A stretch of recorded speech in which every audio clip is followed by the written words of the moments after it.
Dear audience, welcome to our channel. In the European market, Huawei and ZTE have received good news. The Spanish Minister of Digital Transformation recently stated that Huawei and ZTE will not be included in the blacklist.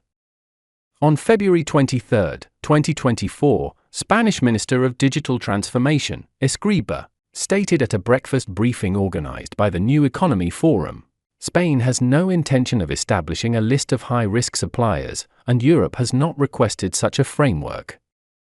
Spain's decision not to blacklist Huawei and ZTE highlights its open attitude towards digital transformation, providing a model and reference for international cooperation and promoting 5G construction. Is this true? This has attracted social attention and thinking. What factors may influence Spain's decision not to blacklist Huawei and ZTE? How do these factors reflect the importance of international cooperation and digital transformation? In addition to technological strength, what other factors may affect Spain's government's choices in competition with Ericsson?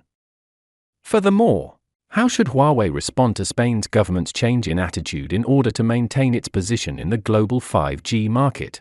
The 2024 World Mobile Communications Congress, MWC 2024, is about to be held in Barcelona, Spain, as the world's largest mobile communications event. Huawei announced that it will release the 5G full series products and solutions during the exhibition, and will launch the Huawei Communication Grand Model for the first time. ZTE will also showcase multiple heavyweight smart products.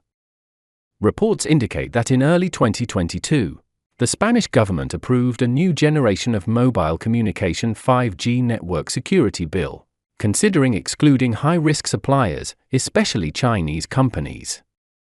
However, 2 years later, the government clearly stated that it would not establish such a list, emphasizing its intention not to exclude Chinese technology companies. Reports pointed out that the Spanish government has no plans to identify specific high-risk suppliers, nor will it follow the United States in completely vetoing Chinese companies from entering new 5G network infrastructure. The telecommunications industry in Spain believes that the government will not approve a blacklist of high-risk suppliers to avoid direct conflicts with China. In a situation where European countries seem to be following the United States' lead, Spain has become a beacon of hope in Europe, even receiving praise from Foreign Minister Wang Yi. China and Spain are comprehensive strategic partners, and over the years, both sides have shown a high degree of understanding in political and economic cooperation. In contrast, the newly elected president of Italy announced his intention to withdraw from the Belt and Road Initiative, leading to a stalemate in China-Italy relations. Spain has become one of the happiest European countries to cooperate with China, always showing full sincerity. 2 years ago, the European Parliament froze the approval process of the China-EU investment agreement and threatened not to approve the relevant agreement unless China lifted sanctions against the EU. After a conversation between the Spanish Prime Minister and China's top leader, a tough stance was taken against Eastern European countries, stating outright that if they continue to obstruct the China-EU investment agreement, Spain and other Western European countries will completely terminate cooperation with them. Foreign Minister Wang Yi recently visited Spain and expressed his appreciation for the Spanish government. Spain adheres to the One China principle, which has been recognized by Foreign Minister Wang Yi. Although this may sound familiar, why did Wang Yi praise Spain? Because Spain has indeed taken action and will fulfill its promises. Spain has always maintained an independent position on the Taiwan issue, avoiding excessive contact with pro-Taiwan independence forces and never going against China. Therefore, news about Spain's involvement in Taiwan issues is relatively rare. Although its contribution to China's reunification is limited, as long as it maintains a low profile and does not complicate matters, it is enough to serve as a role model for other countries. In contrast, countries like Lithuania choose to challenge the interests of major powers and are destined to face serious consequences. Recently, Spain once again made a historic and correct decision. The government announced that it will not blacklist Huawei and will not exclude Huawei from network construction. For Western countries, this news is unexpected. It is unexpected that there are still countries that take such a stance and do not confront China. Spanish Minister of Digital Transformation José Luis Escrivá stated that the government has no intention of establishing a list of high-risk suppliers, nor has Europe requested such a requirement. This statement demonstrates the rational and pragmatic approach of the Spanish government in handling international relations, as well as its support for multilateral cooperation. This also provides a solid foundation for friendly cooperation between China and Spain. While demonizing Huawei and ZTE in Europe and the United States, Spain has accepted these two Chinese communication giants with a clear mind, which will bring historic opportunities for Spain itself. According to data from American institutions, progress in network construction in various European countries is slow, and the internet speed in countries like Germany is slowing down. In today's society, internet speed directly affects efficiency, and efficiency is an important indicator of national development. Spain's correct decision, which contrasts sharply with other European countries, considers Huawei as a developer of network construction. This move not only demonstrates Spain's independent thinking and pragmatic style in international affairs, but also lays a solid foundation for its development in the field of communication technology. In contrast, the stubborn resistance of other European countries will only hinder their own development and miss the opportunity to cooperate with leading global companies like Huawei. Spain's attitude has attracted widespread attention and praise internationally. It not only affirms cooperation but also demonstrates openness and inclusiveness. This rational and pragmatic attitude has made Spain stand out on the global stage and become a role model for many countries to learn from. Finally, let me summarize for the readers, hoping you have gained something, inspiration and reflection.